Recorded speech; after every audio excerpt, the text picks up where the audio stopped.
All right, I'm going to just start introducing you all. So that's how I like the end here, Mikey. Yeah. Is this how Mikey likes it? Are we good? I give up. Great. So I'll start with Michael Taft right here to my right. And Michael is a Maverick meditation teacher, a best-selling author, and he's best known for the groundbreaking podcast entitled Deconstructing Yourself. He's the author of several books, and he has taught meditation at Google, worked on curriculum development for Sealy, and is currently working core faculty at Wisdom Labs in San Francisco. So it's Michael Taft to my right. And then next up, we have Janice Phelps, who received her doctorate in clinical psychology from University of Connecticut. She has been a professor at California Institute of Integral Studies for the past 21 years. She is the former Dean of School of Consciousness and Transformation at CIIS, and she is now the director of the CIIS Center for Psychedelic Therapies and Research. And as the center's founder, she's developing the first academically accredited professional certificate training program for legal psychedelic-assisted therapy and research. So thank you, Janice. Next up, we have Erik Davis, who's an author, podcaster, award-winning journalist, and an independent scholar based in San Francisco. He's the author most recently of High Weirdness in the 70s, which is out of MIT Press and Strange Attractor Press. He also wrote the celebrated Technosis, Myth, Magic, and Mysticism in the Age of Information, way back in 1998. Erik's been way ahead of this curve. Erik's scholarly and popular essays in music, technoculture, drugs, and spirituality have appeared in scores of books, magazines, and journals. So that's Erik. Thank you very much. And next up, we have Ekman, who is designing, delivering, and evaluating emotional awareness. Emotion awareness is an attitude and life-changing skills to transform relationships. She draws on advanced training and life experiences in clinical social work, integrative medicine and research, and contemplative meditation practices and science. So that's Dr. Ekman over there. Thank you very much. And all the way, last but certainly not least, we have Allan Badiner, who is the editor of Zigzag Zen, Buddhism and Psychedelics, which was released with Synergistic Press. He also edited the books Dharma Gaia, A Harvest in Buddhism and Ecology, and Mindfulness and the Marketplace. And he is a contributing editor to Tricycle Magazine. Allan feels the potential of psychedelics as an awakening to higher consciousness needs to be seen in the ecological context. So thank you, Allan. So I'm going to start out by introducing the audience to the unpanel format, which we will be experiencing today. Raise your hand if anyone in this room has experienced an unpanel before. Okay, awesome. One of the things I love about consciousness hacking and the way that the whole program's been formatted is that we're really seeking to engage the audience and make this a dynamic conversation, not just have panelists, as brilliant and wise as they all are. It's not just about them speaking at the audience, but really about interacting with and engaging with you all today. So the way that this works is that we're going to set up each of our esteemed panelists will give a 3-minute question pitch. So we'll go through and we'll get the 5 questions together and put it out there to the audience. Then we're going to have you all break out into small groups, and we'll spend about 15 minutes while your small group will determine, you'll pick one question to respond to, and it can be a response, it can be a question, an answer, a comment, anything like that. And then after that 15 minutes, we'll come back together as a group, and we'll have the panelists come back up here. But during those 15 minutes, they'll be out wandering in the audience, so you can tug on their sleeve and ask them for input. And then once we close that portion, we'll have the panelists come back and join us on stage, and then we'll popcorn style hear from as many of you as we can in the audience, and then our panelists will respond to your comments. How does that sound to everybody? Reasonable? All right. Good. So with that, I'd like to begin with, I think we were going to begin with Allan today. So I'll hand it over to you, Allan, and take us through your first question pitch. Question pitch. Okay. I'll put it in the form of a little bit of background as to how we got to the question. or even thinking about it. In the 60s, I chose political activism over drugs. My roommates were all taking acid every day, and I didn't think they were good role models. And I think I was a little scared of it as well. So then in the 80s, I had occasion to spend a year in India.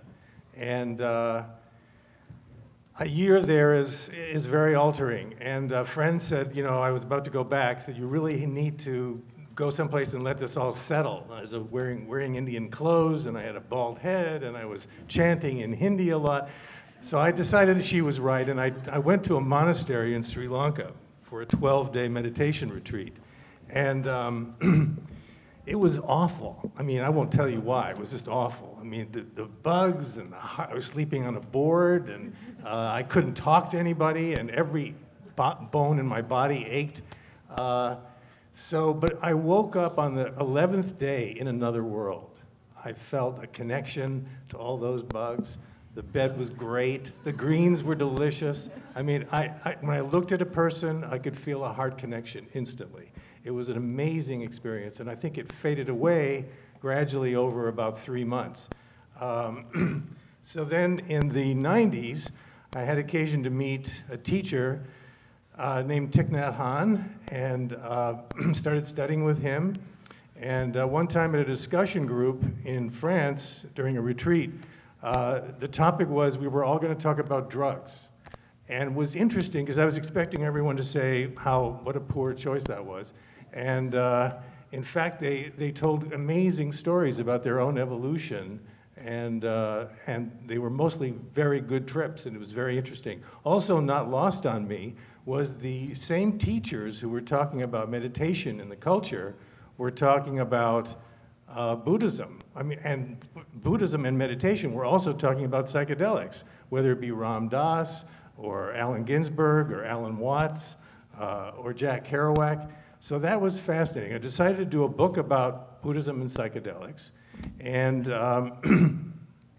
the thing is, when I was on a book tour, people would constantly come up to me, or the questions would always be, how do you do psychedelics and Buddhism? How do you do it? Do you meditate before? Do you meditate after? I mean, there were so many questions about what the practical way to integrate those two things were. And so the question is, what are best practices in the integration of Buddhism, of meditation, I'm sorry, not Buddhism, meditation and psychedelics? Thank you, Allan. We'll move right down the row. Next up is Eve. All right. Thank you. Great to be here. Thanks for inviting me. I'm going to start with my question and then give you background and remind you. The simple question is, what is lost and what is gained in the secularization of traditional contemplative practices and psychedelics? So a lot of my work is translating the most up-to-date science around meditation, compassion, empathy, and meaning into ways that it can be accessible in schools, in jails, and hospitals, so for everyone. And then we have the same thing to face with psychedelics. The research studies I've been involved in, I was drawn in not because I was such a personally interested or proponent of these medicines, but because it was so clear to me that the experience of non-duality, the true feeling of compassion and empathy towards others, that this was another door to the same room. So my own work and my own practice has focused heavily in meditation, and the way that meditation has been secularized means that we've lost a lot.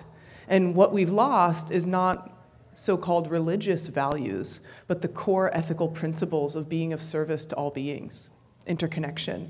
And without that, I don't think that the benefits go much beyond self-optimization. And it's awesome to be optimized, but to what end? And my assurance to you is it is not lasting enjoyment or contentment the way feeling connected to other beings, being of service is. So how do we take these more traditional approaches of these medicines and of these tools in this context where we want it to be accessible and available to everyone? This is a huge question. It includes cultural translations and for different countries and different places and value sets, but generally my heart's goal is how do we have these practices actually become meaningful and transform our planet before it's too late? So that's my question for you all. So I'll also begin with my question, which is, what is the difference between a tool and a teacher? And the background of it has to do with the idea of conceptual metaphors, that when we're thinking about things in the world, we're often generally using deeper frameworks that are often kind of a little invisible to us, and that those frameworks have stories attached to them that impact how we think about the objects that we think we're thinking about. Here's an example. If I got a Ph.D., right, and I can say, yeah, getting a Ph.D. was a journey. It was a big journey for me. Well, when I say journey, there's certain things that are implied: temporal unfoldment, a beginning and an end, struggle along the way, perhaps getting lost. You know, there's a lot of assumptions that go along with that metaphor. So I can just say journey, and you kind of have associations, and I'll have associations to myself. So there are consequences to the metaphors that I use to think about things.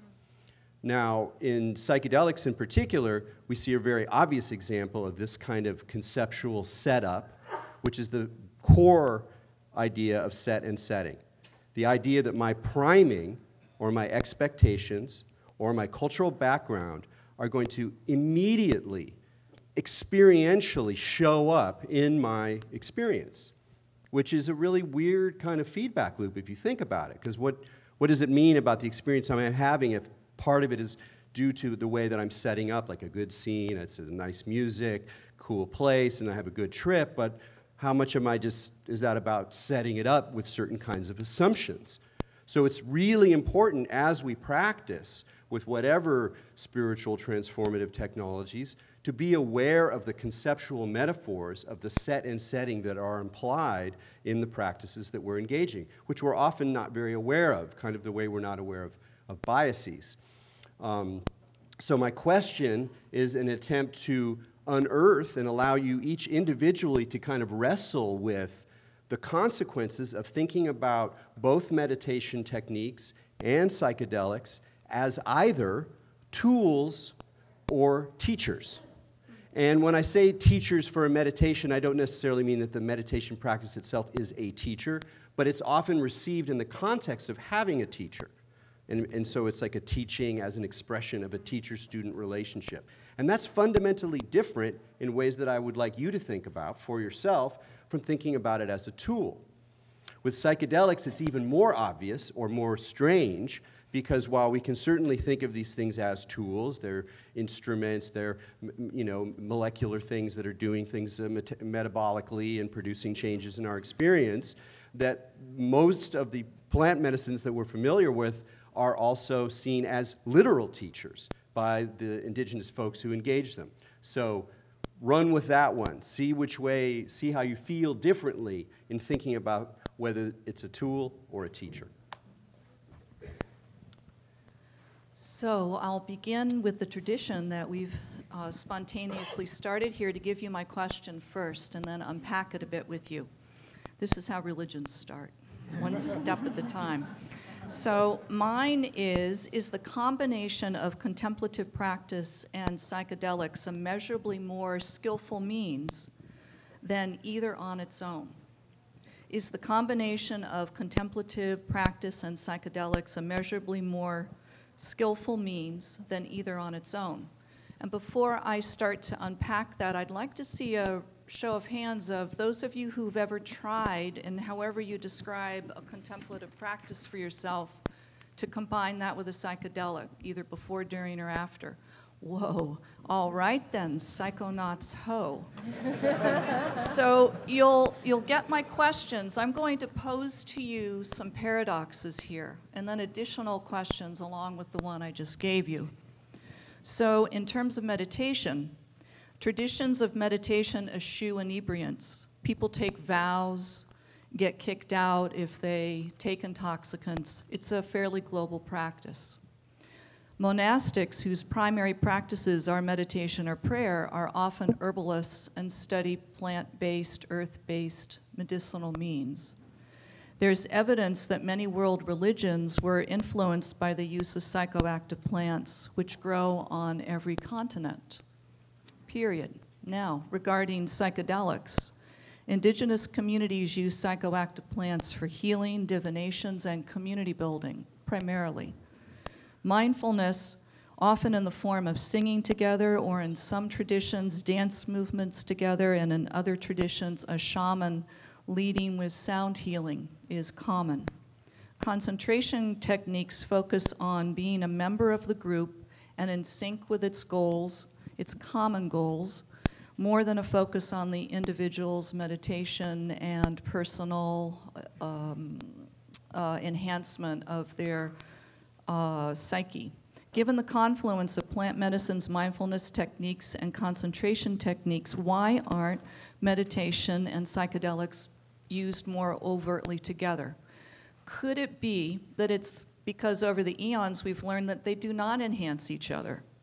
Is it an evolving insight that requires a longer term confluence of epistemologically different cultural views? We haven't discussed it enough yet as a species. Is it due to fundamentalism on the one hand and isolation of cultural norms and views on the other? Is it that it's measurably better, but there are cultural norms repressing that inquiry? And lastly, is it that there is no measurable benefit, whether measured by a personal or a consensual community-based measure, of combining these techniques, and we ought to give up on it? Thank you. That's a tough act to follow. My question is, so basically it's interesting to me, I both teach meditation in like retreat centers and in Buddhist contexts and other contexts, kind of like deep meditation context, and I also work teaching mindfulness in corporations and so on. And as we all know, or I assume everyone here has kind of heard the backlash about how mindfulness in corporations is you know, missing the point or somehow extremely shallow, or maybe not engaging the full richness of what the meditative endeavor can really lead us into. And I think there's something interesting there in that question, and I want to kind of reflect that question also back into this new culture that we're, you know, part of growing now, which is, you know, psychedelics coming into maybe the corporate sphere, or psychedelic use coming into a more just kind of like superficial cultural context where people are encountering it not in a, you know, spiritual alembic, not in a safe space, right? But just kind of like, yeah, let's do these strong transformative psychoactive drugs in kind of a it's just going to be easy and cool experience way, right? Everything's going to be fine, and everyone's going to get healed. So that way of looking at it, to me, is analogous to sort of like the kind of mindfulness light, corporate mindfulness view, right? We're just going to do it, and everyone, you know, it's easy, and everyone's going to, you know, everyone's going to be happy. But we know from these deeper contexts, like the retreat context, the long-term context of meditation, that the real work is in the difficult material. The real work is when we have to dig into our shadows. The real work is shamanic in nature, where there's the overworld, but there's the underworld, and there's a lot of wisdom in the meditation traditions, in the deep and rich kind of like underworld loam of the meditation tradition that teaches us how to work with difficult experiences in order to get the most profound and meaningful growth. And so my question is, how can we take that technology or that wisdom, that understanding from meditation, and apply that to psychedelics, where it's not just, hey, let's just all have a bright rainbow trip, but actually, how can, in quotes, meditation teach us to turn, I'll just use Mikey's phrase here, bad trips into good trips? All right, so if we can get the questions on the board here. Yeah, exactly. So now we're going to ask everybody to break out into small groups, 2 to 4 people, 3 people. Okay, 3 people. And in the back of your booklets here, you'll see that there's some space to write notes. And so your task is to decide as a small group which question that you will collectively address.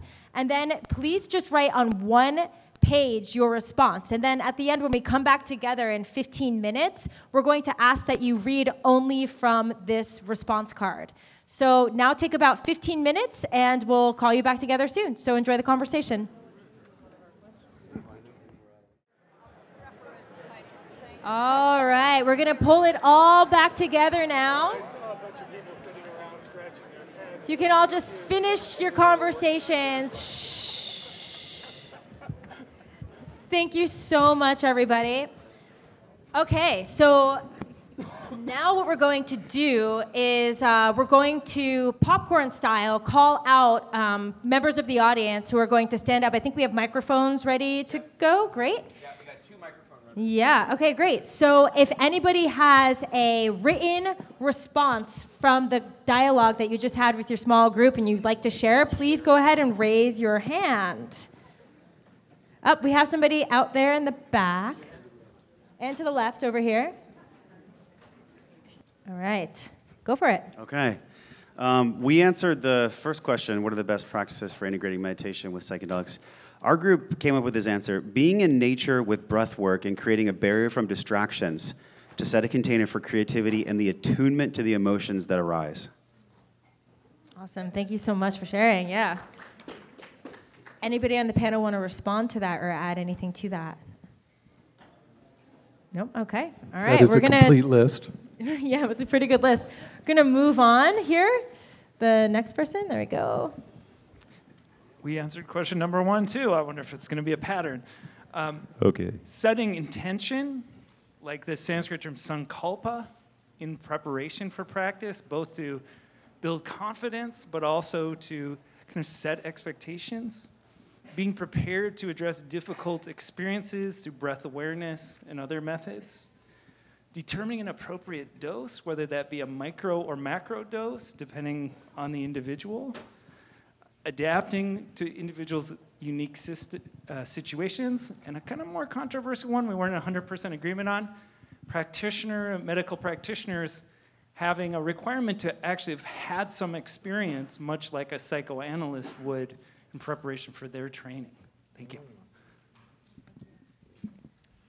I just wanted to add to the final thing that you said, which is at MAPS, we actually have, as part of our 5-part training program, there is an experiential module, and we've received permission from FDA to give MDMA therapy to healthy, normal therapists as part of their training. So we too see the importance in having people have a direct experience with that medicine as part of their training. And does anyone else want to comment? Yeah, go ahead. I just want to echo that at CIS we're looking for funding so we can do the same thing with our students with psilocybin and MDMA in an unblinded study. I think it's essential, and for 50 years of scholarly work, everyone has said it's needed to be done. Even if you're a recreational user, it's not like being in the same set and setting. You'll be doing it with all the care and individualized attention. It's very, very different to receive that kind of kindness and care and a psychedelic at the same time. Anyone want to comment on intention? Yeah, I was just thinking about that. Intention is so important, as everybody knows, both in meditation and in taking psychedelics. And also to set a goal or dedicate the experience, or however you want to frame it, really changes the experience and makes possible values and feelings and thoughts that would not have entered into it if you had not done that. So it's part of set and setting. All right, more from the audience. Go ahead. We looked at the last question about how does meditation transform bad trips into good trips. And we had a lot of thoughts on that. It brings you back to a known place if you're in an unknown place that's disruptive to your space. And when you face it head on, you can walk through it. They say the only way out is through, not resisting, and then it dissipates. And then when you let it wash over you, we find that you can apply this to real life. And then communicating with it, interacting with it, bringing love to the experience, engaging actually softens it, and that you don't hold on to it, and then it turns, basically the last point was if you approach it with a lack of labels, like meditation creates, the experiencer does not want to label something. So in a meditative space, you're the experiencer versus in reactive mode. Okay. Yeah, that's beautiful. You guys made a better list than I could have made. That was awesome. I feel like the main thing you're pointing to is that sense of like engagement and curiosity, rather than we know what we're trying to do and we're definitely going on this one particular path, and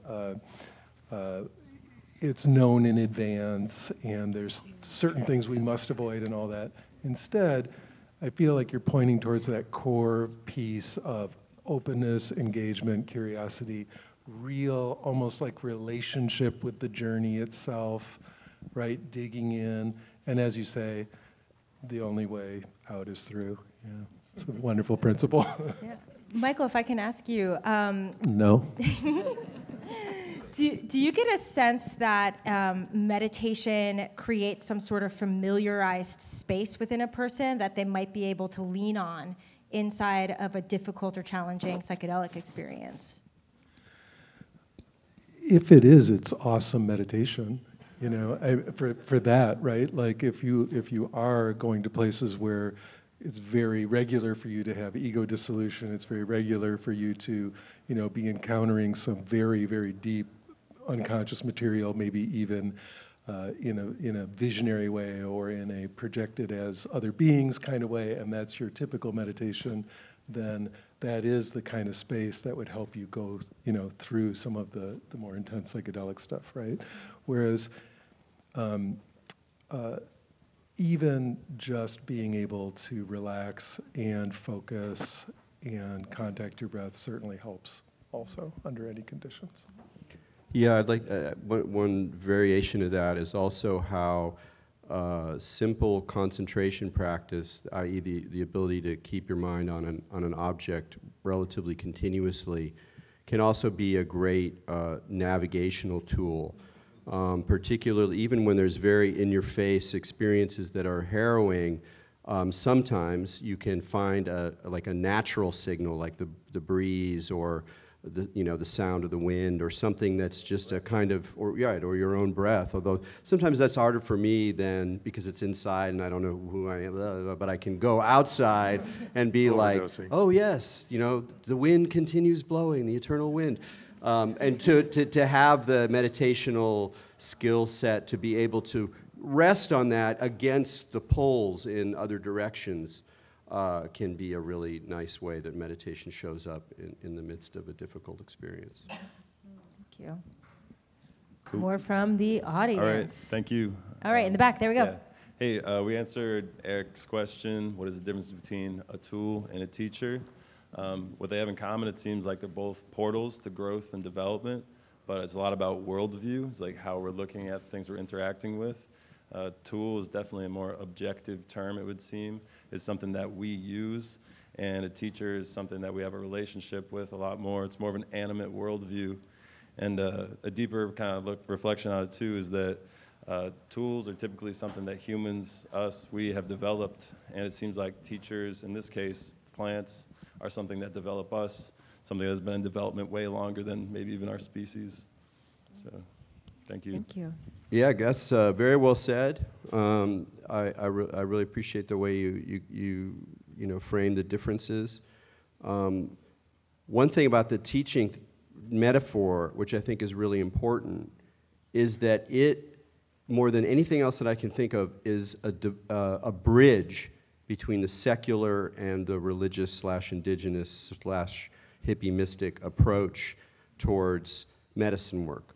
Because for the hippie animist, mystic, indigenous crew, it's obvious that we're dealing with spirits, and a spirit, either the spirits that open up through the material, or the material itself, or ayahuasca itself is a spirit.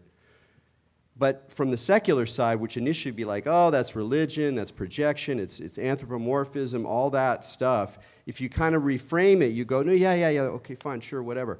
But what you're doing when you're taking psychedelics, particularly over time, multiple times, is not just manipulating, not just stimulating, not just catalyzing, not just, triggering.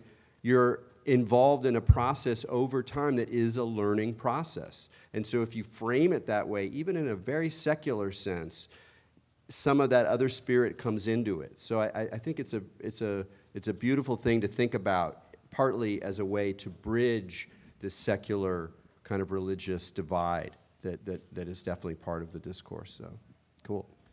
Thank you. I'd like to bring in one other piece related to the overarching metaphor that we're here under, which is consciousness hacking. I think part of what you were just saying, both of you, relates to, are we the hacky or the hacker? And how do we know? And what meta-awareness are we using while we're doing that? And has anyone noticed your qualities of meta-awareness and witnessing change as you listen and watch and intend and receive? So I've noticed in the mystical experiences that are reported by people primarily in the psilocybin and LSD studies of the last 4 decades that they describe their intentions changing over the time of a session and over the time of a prep and integration, if they're really showing up for it in the present moment, doing the kind of mindfulness that Michael was talking about. And it opens up that intention into something even better than that original intention. How many of you have noticed that happen? Okay then, rocking it. I think this is a really important point, and I loved it when Erik came up with this question, because that iterative process of we change the focus and the focus changes us is really paradoxical. It's not for the faint of heart. You're right in the midst of not knowing who you are. And you're not quite in the non-dual state yet, but you can see intimations of it. One feature of that, I think, is also, we talked about intention, and people talk about intention a lot. It's sort of just part of the regular protocol. But I think it's important to bring a lot of attention to what you mean by intention, because intentions can simply be goals or some projected idea of what you want to achieve, which is fine. But the kind of intention that I think is often more helpful is one where you're open to the very process that Janice is talking about. So the intentionality is less like, I'm going to deal with my trauma, I'm going to experience bliss, is just to be open to what's happening and really be committed to staying with the transformative change. That's a different kind of intention that is a little bit less goal-oriented, but I think can often allow that kind of process you're describing to become more available. All right. Next up from the audience. Go ahead. Hello. So we discussed Janice's question, and so we discussed was a little bit about the framing of the question itself, and it relates kind of to the discussion you were just having around intentions. So the follow-up question to the question is, the more skillful means of what? What is the intention we're trying to serve? And also for who?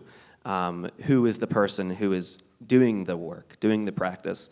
In the world of FDA trials and the current paradigms that we exist in, we try to figure out what works better, what has more efficacy on the population at large. But in many ways, maybe the question shouldn't be, does MDMA work for PTSD or does psilocybin work for depression, but for who and under what circumstances, and more kind of personalized to the individual. What does that individual need? So maybe some people, depending on what they're trying to accomplish, who they are, it's meditation. Maybe some people it's psychedelics. Maybe it's something else, but that was our thoughts. Those are wonderful questions, and I feel like the philosophical critique now against the medicalization of these medicines right now and controlled, randomized, double-blind studies is that we can't get at those kind of questions yet. Those are the really meaty, wonderful questions. We're not there yet. We've been hamstrung. So I'm looking for a time in my lifetime where I see studies done about that. Case studies, clinical case studies, community case studies, and empirical studies. Woohoo. And I'll just add that I think that the future of all medicine is personalized medicine, and that this is a massively expansive field, and that there's way more questions than answers right now, as Janice pointed out. But I definitely see that, you know, each individual unique person, different things are going to work for each person. So it's a huge curiosity of mine to understand that further as well. All right, moving forward. Over here, Shelby. We also discussed Janice's question, and we had many different perspectives, so it was a lively conversation.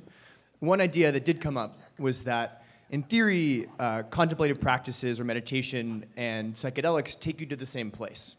And so practicing them together both enhance the experiences as well as provide integration to access those states afterwards without psychedelics. So really interesting to think about how the experience can really enhance the integration afterwards. One question that we sort of debated a lot with was what types of practices would be effective and safe to actually guide people on or introduce during a psychedelic experience. I mean, that they hadn't known before.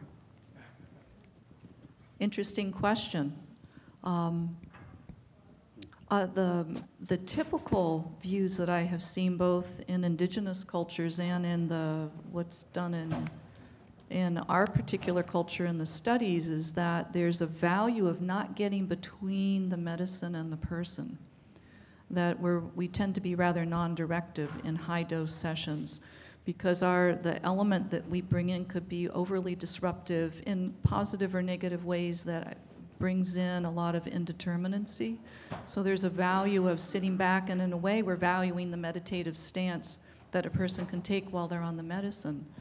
However, in psycholytic low-dose treatment, quote unquote, or interventions with medicine, what you were going at might be really helpful. Low dose, not microdose, but midland dose kind of interactions.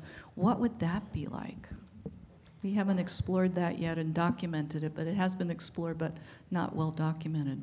Liana. Yeah, what about in the preparation of a person before they enter a journey? Is there any skills or tools or anything like that that might be helpful to engage somebody with so that when they are in the experience, they can lean on that? Yeah. Thank you, that's a great question. I would recommend people explore primarily somatically based experiences and practices and intelligences, how to stay with the breath. As Erik was saying, I heard lots of chuckles when he was saying it was hard to find the breath, but he could find things out there to focus on. That's so true. But what if you practice breathing beforehand? What if you could come back into the body fairly immediately when you're being very impacted by something difficult, imploding with many difficult sensations and perceptions simultaneously? What if you found yourself developing your meditation practice in that moment because you found your breath again? Many people are exploring this. Other somatic meditations could be moving your body in certain ways, getting up and dancing. If you were moving, sitting down and being quiet, alter it. But I think the key in the next evolution is what can we learn from the body and how to do navigation. I'd like to throw one bit on that end about how to use the body, which is, it's been very interesting watching the way that people respond to ayahuasca in particular in terms of whether they lay down or sit up. And in some traditional situations, indigenous situations, there's a great deal of emphasis on sitting up. In Native American church, they sit up, but often in other circles, people lie down. And everybody's going to have their own experience. Sometimes you need to do both. But from a meditator's point of view, it's been very evident what that difference is, particularly in actually maintaining a straight spine and hips forward and the kind of classic meditation posture. it's a real different experience, and I would encourage everyone to sort of play with that aspect of the meditative body in experience. Yeah, in addition to concentrative practices, which I think could help if during an experience difficult things arise and feel they're overwhelming. And though I agree with going through and not around, or putting your head in the demon's mouth, as it were, I think you have to have practices leading up to it. That instructing it just during the moment would be really tough. So I lead a lot of practices of compassion and loving kindness, empathetic joy, and equanimity. And these are practices that you do intentionally that are very helpful to work with difficult emotional experiences, but you need them in the moment, on the spot. And you can't just say, wait, what was that practice? Where's my app? Okay. Like, they actually have to be an ingrained part of how you respond to challenges. And that takes, I'm sorry to say it, everyday practice. There's no other way. And if you want to use them in your experiences, which I think would be enormously beneficial, yeah, I still got to practice them every day. Cool. And I'm butting in line here. I've been thinking about Eve's question, and you made some really good points when you were doing your question pitch, and you talked about this kind of optimization and getting better, this sort of way of using the tools is one of the benefits, but that being a limited benefit. But there's another really important benefit that comes to mind for me when I think about this secularization, which is this idea of universal accessibility. And that there's this way that if we change the shape of the traditions and practices to be more digestible, then they can have a wider impact, but then things are lost. And I guess my response is, in a way, a question back to you of how do you balance that? Making something more accessible on one hand, but also watering it down on the other hand. Yeah, good question. I heard from some groups who were discussing it, and I think there has to be a better translation of ethics. So this word always seems to connote for people religiosity or some sort of bummer that they have to do. How do we make ethics feel really alive and exciting and inclusive and humanistic? And that would mean that you could have it be totally accessible. It could be practiced by school children in Rwanda or by elderly people in Santiago, Chile, and anywhere, as long as there's some clear, and this is exactly the same as intention. So my first meditation teacher, Allan, Wallace, he's a well-known scholar, he has a whole concept of conative intelligence. And conation means our ability to know what it is we desire. So how do we hold in this conative intelligence, but one that's really infused with humanistic possibility and potential? Which is a little bit, kind of, unfortunately, there's a little bit aspect of teaching people or telling them, or maybe just revealing slowly, well, when was the last time you were happy and what made you happy? And if you keep going back in time about what makes me happy, if what I want is happiness, oh man, it includes everybody else. So you don't have to force these ethics onto others, but you have to help them see it so they know how to infuse it in these practices. And I think that's the thing we miss with secularization out of fear that it'll be too dogmatic, and it's too much to miss. It's too much to miss, because then you're kind of chasing your own tail. So. All right, next up from the audience, who do we have? Hi, nice to see you, Liana, and everybody up here. Thank you so much.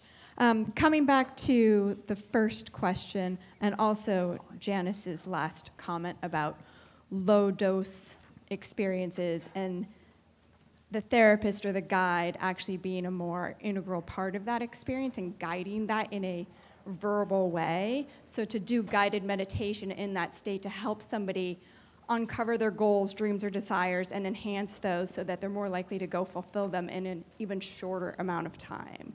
Doing any sort of guided meditation to help them come up with more empowering meanings or clarity or answers for whatever their own intention, whatever they're seeking in that experience is.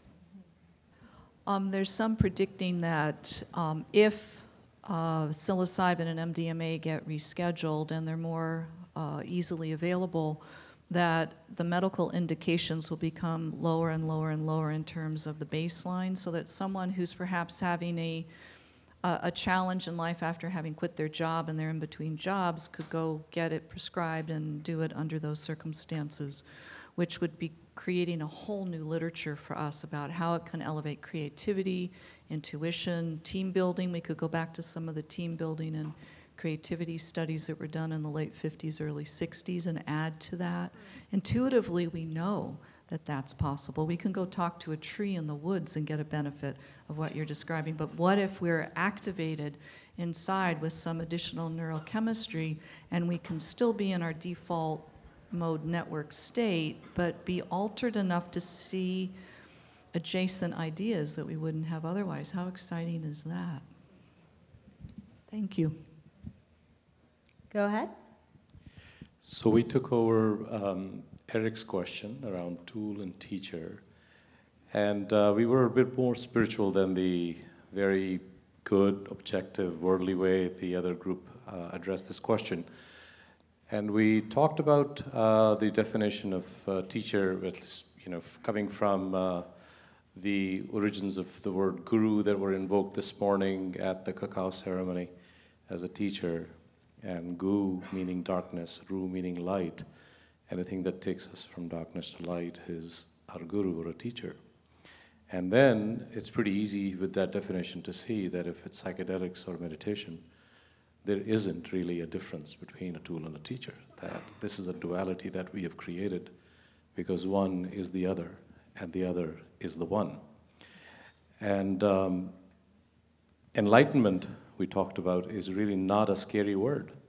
That it is not something that is dogmatic, it is not something that's religious. We experience that all the time in small ways and big ways, whether it is in the union of a man and a woman, in experience an orgasmic enlightenment, to a experience when you have in a meditative state or through a psychedelic experience, that pain or pleasure or all of these dualities that are created, that the tools in those experiences become the teacher.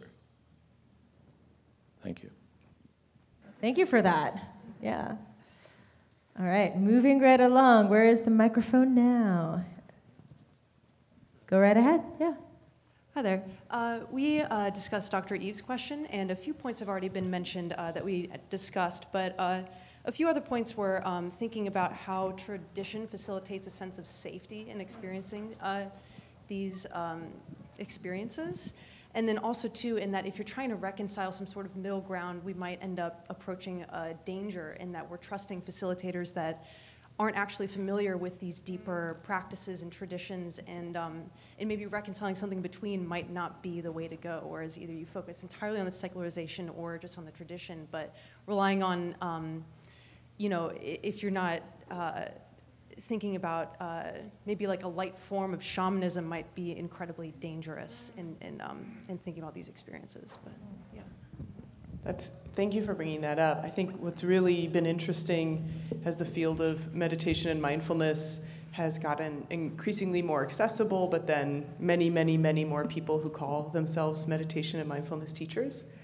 And there is some danger, right? There is some possibility that you could be instructed in a way that was harmful. Like, no, keep sitting through that pain when in fact that pain needs you to move. Or no, just avoid that difficult emotion when in fact it needs to be seen. And there's been a lot of emphasis and research in integrative medicine on creating some way to determine what makes a good teacher. But wow, is that hard, because we still don't know how to really study biofield energy. There are some really amazing people who will be at the IONS conference, but for most of Western medicine, we're looking at how do we evaluate someone's ability to kind of fill in these checks? Like, okay, they asked how the group were doing. They had enough handouts. The chairs were arranged well, right? Like, what are the qualities you need from a teacher for the transmission of knowledge, wisdom, and compassion? And I think it's for all of us out there looking for guides, whether it's a meditation teacher or someone who's guiding your psychedelic experience, it's really challenging. And I know, of course, Janis and all the faculty at CIIS have been really considering this. And are there people we just don't include? If we determine, like, wow, the presence they're bringing in the room is not sufficient, it's not a holding environment that will be safe. So thank you for bringing that. Janice, anything to add to that? No, I don't think so. I thought you articulated that really well. Yeah, I guess my question is, has there been an effort to include some indigenous wisdom and traditional information in the way in which you're designing your training program? Or is that, or is there an inspiration from that or any influence of that in what is being used now in more clinical settings? Well, there's two answers to that. One is that when I was working on the program back in 2015 and was getting it pulled together and inviting teachers to come forward, several of the mainstream researchers asked me not to put them on the same day as an underground person or an indigenous person. And I was a bit shocked to hear that, and I thought, oh, okay, that's a litmus paper test of where we're at now. That somewhat hasn't improved. And then I spoke to people doing indigenous medicine healing ways who might have come in, who were told by their teachers they would not be allowed to speak to my students. So I've been navigating this liminal place that's neither here nor there. And our students, by and large, have been studying these medicines for a long while themselves, so they know which end is up about that. But it's been a hard row to hoe, because I need to acknowledge that my learning came from my Zen teacher, my Vipassana teachers, and the beautiful shamans I work with out of Renquilla in Peru. I've learned so much from all of them, and I sit here as an embodied integration to my best ability of that knowledge, and that's what's made me be able to do this whole program. So I need to call that out as the truth, and I think most of the teachers in the program, if they were willing to speak the way I just did, would say their version of the same thing. So it's implicit right now. Are you wary of a time where that might not be implicit with the types of people that might be seeking this sort of teaching? Well, I think if we keep to what Eve was so well saying about looking at what's the feeling in the room when that person is doing the teaching. Do you see compassion, humility, gratitude, awe? Do you know that person's experienced wonder? Do you feel like that person would get out of the way of your own learning? Those kind of qualities, I think if we always look for that, have at it and get everyone in the room who can teach from that place, from lots of different points of view. I can't wait to see that happen. Thank you. Great. All right, more from the audience. Go right ahead. Okay, our group had a lively conversation on Erik Davis' question. What's the difference between a tool and a teacher? And I'm reminded that in the South American sort of pan-Amazonian shamanic tradition, plants are teachers, and they're master teachers. And I can list 5, ayahuasca being one, San Pedro, Huachuma, Toe, Brugmansia, coca leaves, and tobacco. Tobacco is also a teacher in the North American shamanic traditions.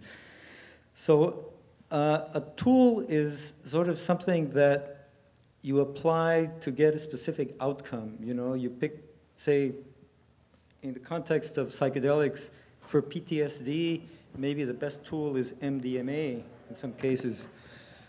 The relationship to entheogens as teachers is very different. It's one of humility, is one of openness. You surrender to what you're going to receive from these entities, and you really see them as spiritual entities that are going to give you something that's not just tangible and amenable to intellectual dissection.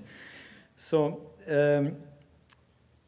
basically, we had very interesting notes, and I'm just reading a few of them. Openness, humility, and you allow lessons, like ayahuasca teaches you lessons about your life, gives you a sort of a life review. So you have a relationship as a teacher. Explains. Thank you. Thanks for that.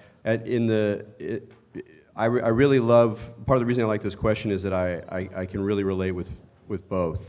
And sort of to speak from the tool side in relationship to what you just talked about, one of the things about teachers is that just as we know with gurus, that it's a problematic situation. And that part of the maturity of having a teacher is to recognize that you're in this weird two-story at the same time, where on the one hand there's surrender and there's something that knows more than you do, and this can help illuminate you and draw you through the darkness. And at the same time, we know that real teachers, gurus, the most hot shots on the circuit, are deeply problematic sometimes. And the messages that people get from Mother Ayahuasca or whatever, even if they were delivered with the clarity of a beam of light, are sometimes just wrong. And I've seen people, inflamed by delusions that they received as messages directly from the source. So part of relating with the teacher is also humanizing that relationship and recognizing its limitations. On the tool side, it's fun to stay with the metaphor and go like, well, what kind of tool? I think you're right that a lot of tools have with them the idea of solving a certain problem. Joshua this morning was talking about beta blockers in exactly that way. I have an issue, I could apply this tool, it would get the problem away, and like, well, maybe I don't want to do that. I want to like resist the tool, instrumentality of my experience. But if we're using technology as a metaphor, what about the microscope or a telescope? Well, those are tools, but they're different kinds of tools. They're tools of perception, or we could think of them as media, that these are like mediums. They're like, a spectrograph or something that's like tuning into something that we're not really sure. And that's a very different relationship to the tool that's solving a problem that's already established by the nature of the tool itself. So even within the metaphors of technology, I'll talk a little bit more about this tomorrow, there's a range of reactions or models that can be operative. But thanks so much for your comments there. All right. We've got about time for one more from the audience. So who will be our final one? All right, go right ahead. Okay. So we were discussing Eve's question, and we had a relatively easy time when it came to the gains, because of course it can develop new connections between East and West. It can serve as an entry point to deeper understanding and inclusiveness. Can yield in widespread psychological or physical benefits, and so on. I think the real juicy part came when we discussed what can be lost by secularization. And certain aspects of it already came to the surface. What we were discussing in addition to that is that looking at the sort of tools, the practical aspects of contemplative and psychedelic practices, can they be sort of captured or abused, used for sort of evil purposes? Or is it something that, if practiced enough, will necessarily result in some sort of enlightenment? So sort of, is it a double-edged sword, the technology aspect of it? Or is it going to necessarily bring us into a more humane or more enlightened world? Who wants to respond to that? Huh? Yeah, Michael, let's hear from you. The main thing that keeps coming up for me around that question is about the loss of culture. And in just a gigantic way, what is a culture? And the fact that when we secularize something in the way that Eve's using the word, or even scientize it, it means, in a way, eradicating all the cultural influences, or like stripping the technology out of its native cultural matrix. And do we now have the essence of it, or have we created something that's just kind of unprotected and nakedly dangerous without all its cultural protective mechanisms in there, right? to me, what's so interesting is humans can't help but keep making new cultures. So something that we'll do, even if we totally secularize this, even if we forget all the roots, which would be a terrible shame, and I don't think will happen, but even if that did happen, we make new culture, right? We'll make new stories about it. We'll have new operas about it. We'll have, dances. We'll have names for things. We'll have stories about all the different people who did these certain things in this way, teaching stories, all that. We'll continuously recreate new culture, new matrices of wisdom to, hold these ideas. So to me, like, the more that we understand that that's going to happen no matter what, and the whole idea that we're going to strip it out of that kind of doesn't make sense, really. You can't ever really do that. It's like a fantasy. The more that we can kind of consciously help to create this new culture of, let's say, secularized awakening. All right. Well, that's all we have for this afternoon. So please give a big round of applause to our esteemed panelists here.